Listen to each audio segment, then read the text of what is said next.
Hello and welcome to round 2 of the Parenting Roundabout podcast. I'm Terri Morrow and I'm here with Catherine Haleko. Say hi, Catherine. Hello.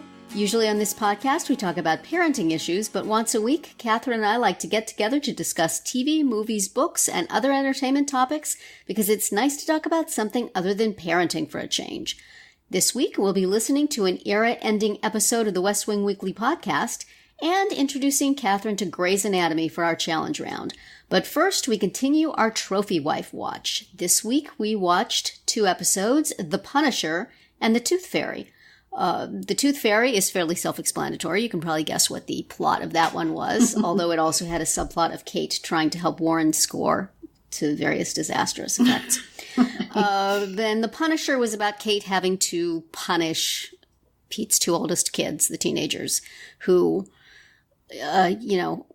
are used to running over anybody who is not their mother. So, and I don't remember what the subplot was there, but I'm sure there was a Bert subplot. Oh, it was the miniature golf? Yes. Okay. So what did you think of these episodes, Catherine? I thought they were fun. I have to mention that I've been watching, on the ABC app. Yes. And you get commercials. Yes. Many commercials. And now that I've seen the Hyundai Woman in Space commercial so many times, I have a lot of problems with it. First of all, she's in space. She's doing like a spacewalk. Yeah. And yet she's just holding her cell phone in her hand. Like, you could drop that at any second and it's flying into outer space. Yes. Second. Important considerations. Right. Then her partner down on the ground texts her, and because he needs her to unlock the car for him from an app that's on her phone. So he doesn't have the app on his phone. Why? I don't know. And how's he going to drive the car once it's open? If he's locked out, yes, I'm sure the keys are not in it because you can't lock your keys in your car anymore. New cars, you can't. So it bugs me every time, and I have to watch it, repeatedly. Wow. And now it can bug you too. I honestly don't think I've seen that one. Either I'm blanking them out, or they have different ones. The one I see here a lot is for some sort of skin. Yes, Humira. With I'm Cyndi getting Lauper that one. and her I'm getting pink that hair. one, but usually not with Cyndi Lauper in it. No? Okay. But for that medicine. I've also noticed, I think when I watch it on my phone, I still have to watch the ads. But when I watch it on the computer, they have a thing now where you can watch like a 30-second ad and then you have no more ads for the rest of the thing. Which is glorious. Except it always makes me laugh because the ones I've had has been for Burt's Bees lip gloss, I guess. Yes. And they say, help you pick a shade. And then they say, where would you be wearing this? And the 4 choices are something like right. To the office, to brunch, out on the town, and to go dancing. And I'm like, I do none of those things. Really, could we have as I walk from my bathroom to my desk, which is on opposite sides of a bedroom, it's very important for my lips to look on point. Yes, I have gotten that one on my phone. I got that several times, and I did it. And, I chose different things each time just to amuse myself. And then it stopped. Maybe you were only allowed to do that a certain number of time. Maybe so.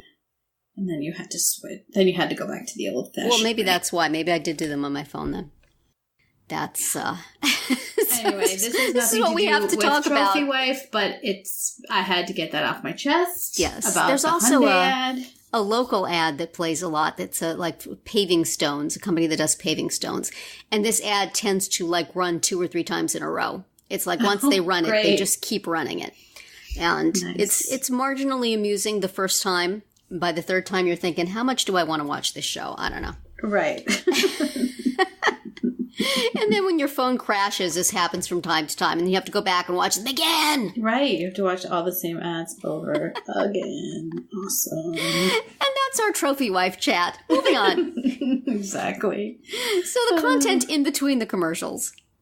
Yes. I mean, it's still fun and funny. Yes. I enjoyed Diane and Kate kind of working together instead of at odds with each other. That was so unexpectedly fun. In The Punisher. Yes. And also Meg, getting a hot tip on a good spray tanner. A good spray tanner, yes. From Diane. Use my name, Diane says. Every now and then, the two of them just bond. Mm-hmm. It's very fun. Yes. So, yes, I enjoyed that. And in The Tooth Fairy, it was pretty funny the ways that Jackie and Pete were torturing each other by taking away certain milestones from one another. The way it was very funny. Until he got up to her taking Bert to his first strip club. Right. A little too far into the future there, Jackie.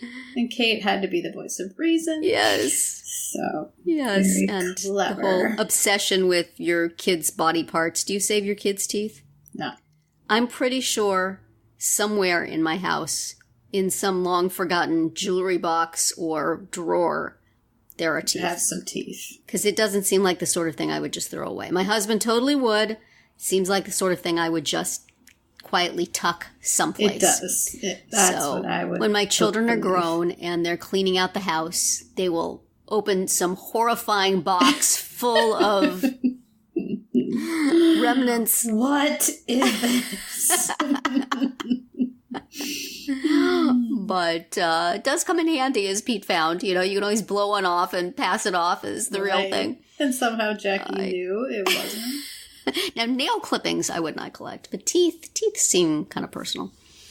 At least the first one or two before you get used to it, Right. Because if you save them all, that's, the 30 teeth per kid.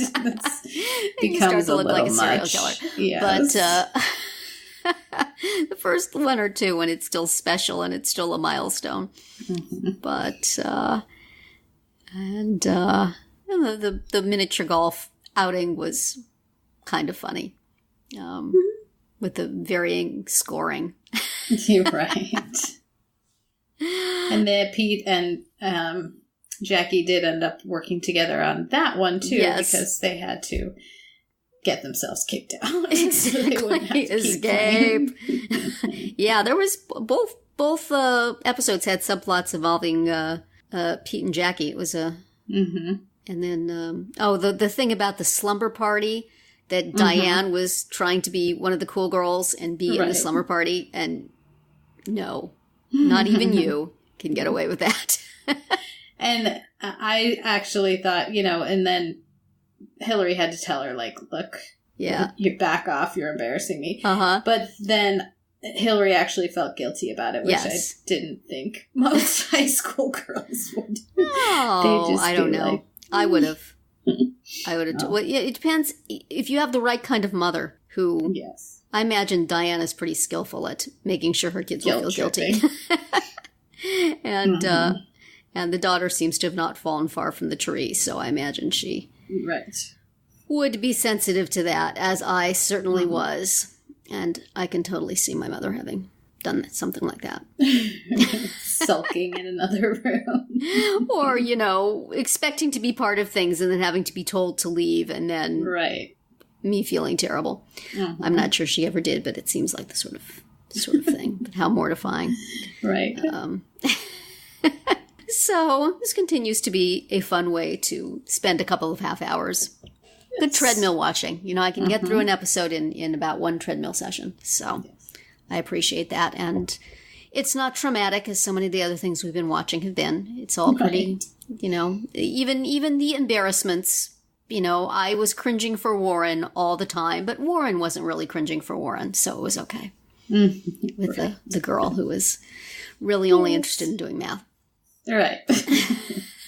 With him anyway. Yeah.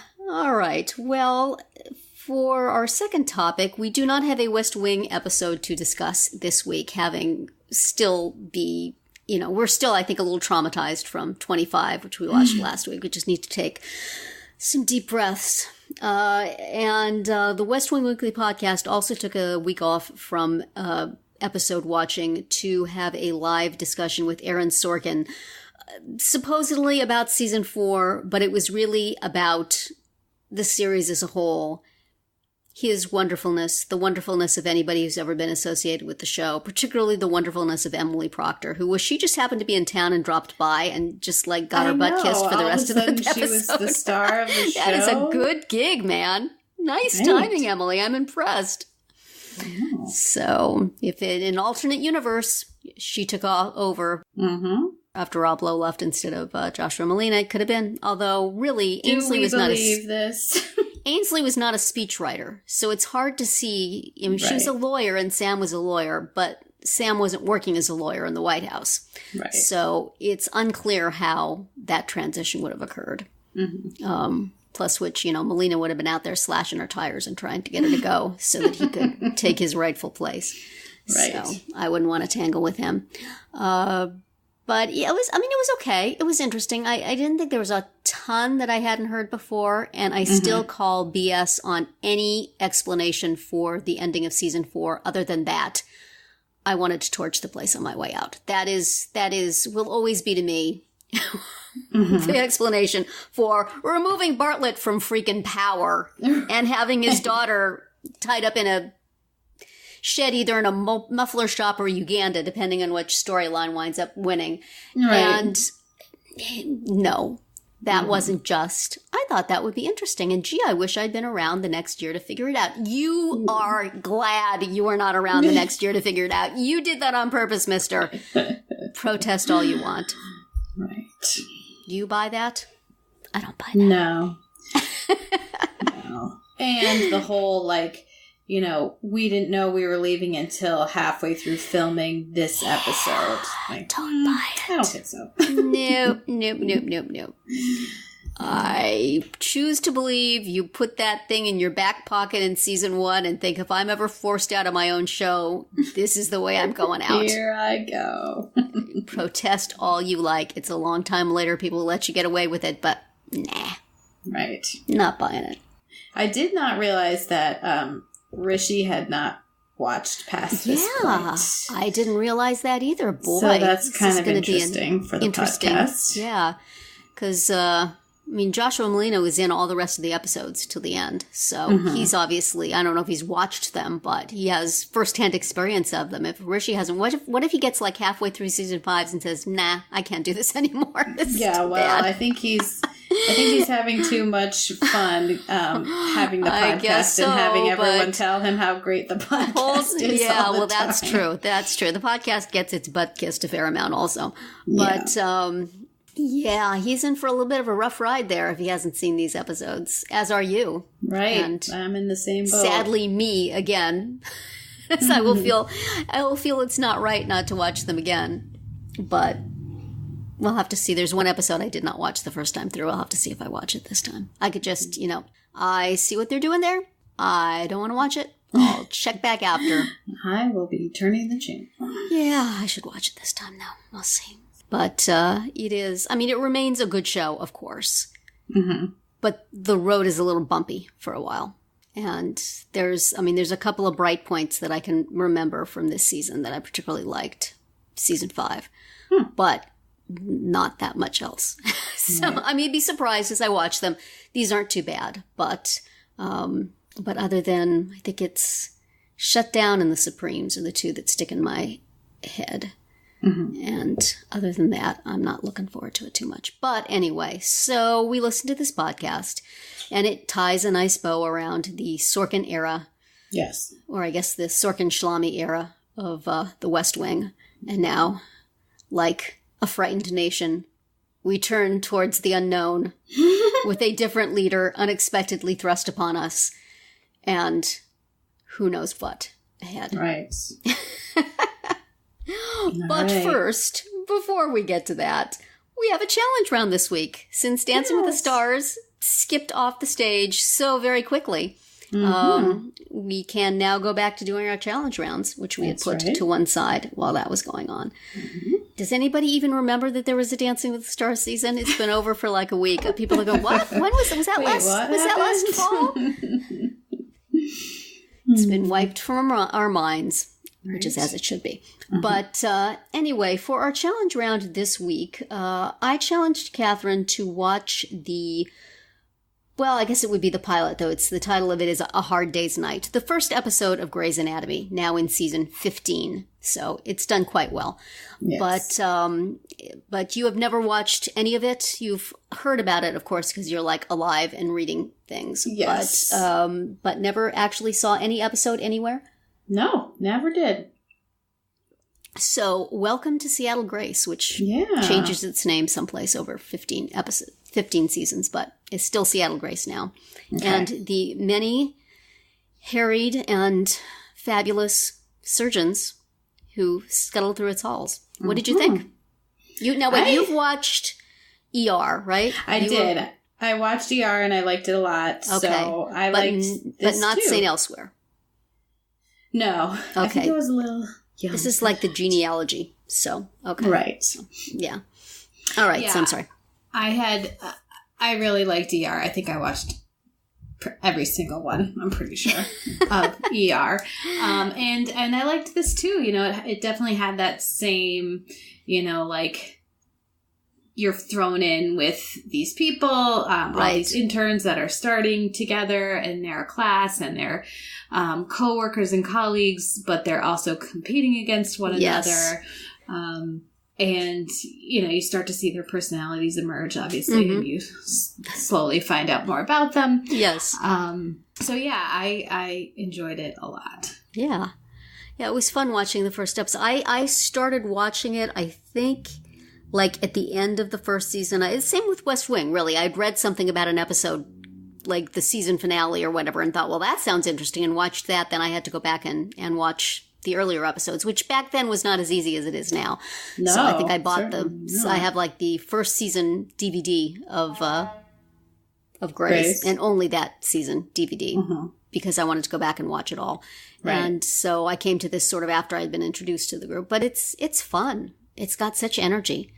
And, yes, absolutely. As I think you can see starting here, well, in addition to, what everybody knows about Grey's Anatomy is McDreamy and this kind of epic romance between Meredith and Derek that goes right up until the point where Patrick Dempsey wanted to race cars more than he wanted to act and he got killed off. But even so, that was a great relationship. But the one that I like even better that you really see forming here also is the friendship between Meredith and Christina. Yes, that Sandra, is really great. A rich source of stories and emotions and, they're each other's person, they eventually say. And just a lot of, she left the show also, which sort of, you hate to see a friendship plot line go away because somebody wants to go do something else, though one sympathizes with the actors, of course. But there was a lot of especially really, if it's going for 15 yes, exactly. seasons. Yeah, she hung out for a while. But that was a really nice thing about Grey's that I didn't necessarily see on a lot of medical shows, which tend to be a lot of time more male-centric. This was a real female-centric one because obviously the titular main character was Meredith, and then you have I can't think of her name, Bailey, the Nazi. in charge of them. And, the relationships. And Katherine Heigl. Yes. And Sandra Oh as Christine Yang. Yeah. So that, and it was interesting watching in this what a sort of a off to the side, just obnoxious jerk Alex was, because he's, Justin Chambers is still on the show. The character of Alex is still on the show. He has changed completely any number of times. And, I haven't watched it for quite a while, but he was very, very sympathetic by the time I left. So, and he was one of the core characters for a long time before that. So he was just sort of like the jerk who was mouthing off to the nurse. And it's like, oh, I remember you. Wait. You're going to get your complete you're going to get completely rewritten 5 or 6 times. Yeah, obviously I saw that coming, like, he's going to get told off for being so arrogant and being so mean to nurses. Like, you need to respect nurses, man. Yeah, and for a while that was his character, but then he softened. I guess that happens when somebody's been on a show for a really, really long time.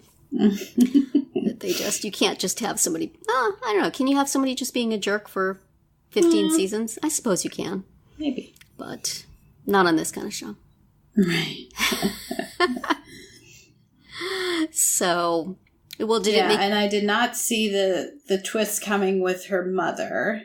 The famous surgeon who now seems to have Alzheimer's or some other form of dementia. And she's visiting her in a nursing home. That was a very, very moving twist at the end there. Mm-hmm. Poor Meredith. Meredith is... I guess she's like the Mark Green of this, you know? She's her life is not easy. And before her, who's the guy on the David Morse played on St. Elsewhere. The person who the weight of the world gets dumped on a weekly basis. You know, that guy got spread around a little bit in Grey's Anatomy. A lot of people had a hard time. But, things aren't easy. But Patrick Dempsey looks at her with that smile and those eyes, so... It's a nice part of her day. Yeah, and the house is nice. The house that she thought she was going to sell that she decides to keep. And she winds up having a bunch of the other doctors there, interns come there and with her. Live with her. Yeah, so a bunch of the other cast members. So there's drinking and there's dancing and there's various... It's a clubhouse situation. Fun things going on. I missed that from this first episode because, of course, it hadn't happened yet. But that was kind of an interesting thing about it. So, sort of a medical show, but also had this whole, young adults making their way kind of vibe. Yes. So, anyway, well. Yeah, I enjoyed it. Good. Glad you liked that. I could see myself watching more if I was ever had a broken leg or something. We'll see if they have that. Well, the first season is really short. Oh. Because I think it started mid-season. Mm-hmm. So, see if the library has the first season DVD. Well, I think it's all on Netflix. Oh, yeah, that's true. Oh, yeah, it is. That's where I watched it. Is on Netflix. Yeah, well, you could watch the first season. Then that takes you through a pretty nice little arc with friendships and romances. I would recommend it. Mm-hmm. Of course, watching that got me hooked, and then I watched many, many seasons after that. But gosh, it's just been going on forever. Yeah.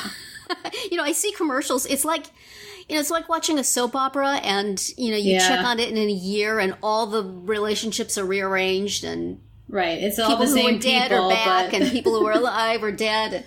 And, so I see commercials and go, I recognize some of those faces. Other ones, I have no idea who they are.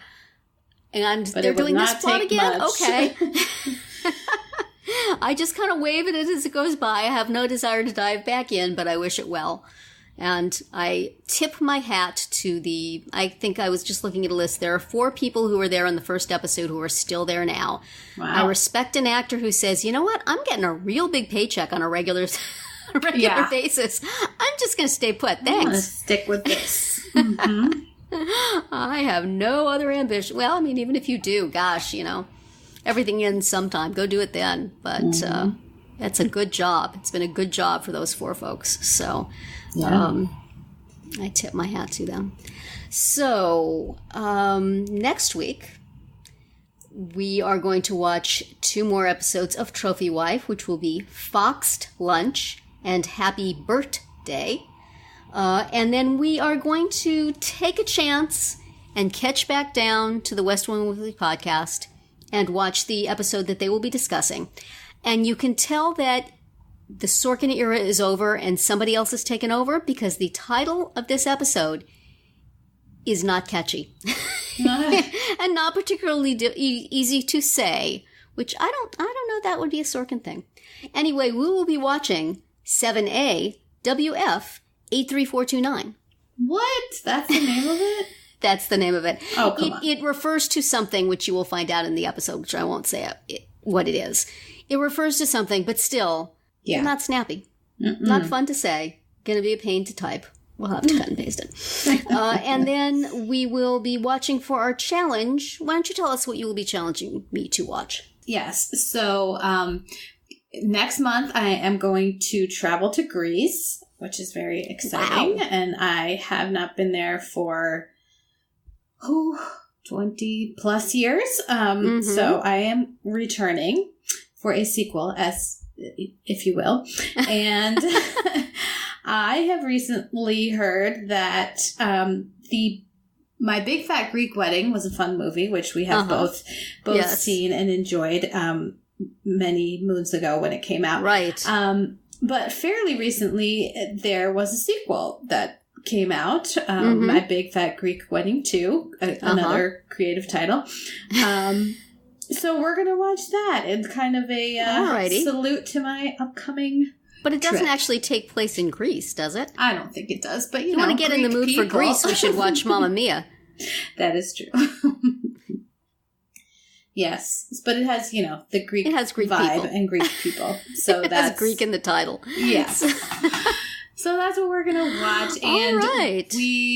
It is not on Netflix, sadly, nor is it on Amazon Prime. So we are renting it from iTunes. And yes. if you wish to follow along with us, you can do that, or check your local library. Yes, and also a good source. I may also be watching the first one because it's so long ago that I watched it that I really remember very little other than that I enjoyed it. Yes, I may do the same too, just for fun. If I can find, they're both at my library. If I can get my butt to the library and save myself $4 on iTunes, I might do it. But how energetic am I? Am I that energetic? How much is it worth to you, Terri? Well, that's going to be it for our round 2 today. Please subscribe to our Parenting Roundabout podcast so you won't miss any of our episodes, including our daily speed rounds and weekly group chats. As always, you can find recaps, links, and an opportunity to comment on our website at parentingroundabout.com. Goodbye, Catherine. Bye, Terri. Goodbye, everybody.